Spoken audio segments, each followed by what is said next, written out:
दक्ष police news, पहिले खाकी मग बाकी. नमस्कार, आपण पाहत आहात दक्ष पोलीस न्यूज. नागरिकांची सुरक्षितता प्रथम. नगरसेविका साधना पवन मटाली यांच्या तत्पर कारवाईने पडलेली झाडे हटवलीत. आज नाशिक शहरात सुरू असलेल्या मुसळधार पावसामुळे नाशिक मनपा प्रभाग क्रमांक 25 मधील सायखेडकर हॉस्पिटलच्या पाठीमागे बाभळीचे झाड तसेच दत्त मंदिर परिसरात गुलमोहराचे झाड रस्त्यावर कोसळले.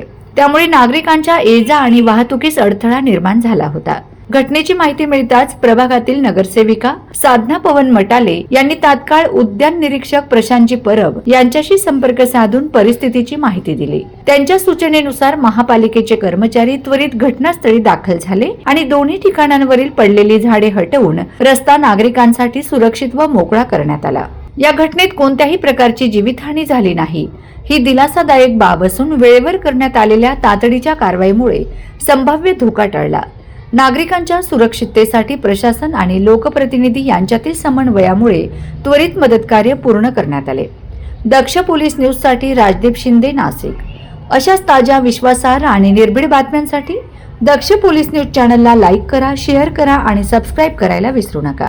पुन्हा भेटू एका नव्या बातमीसह. तोपर्यंत नमस्कार.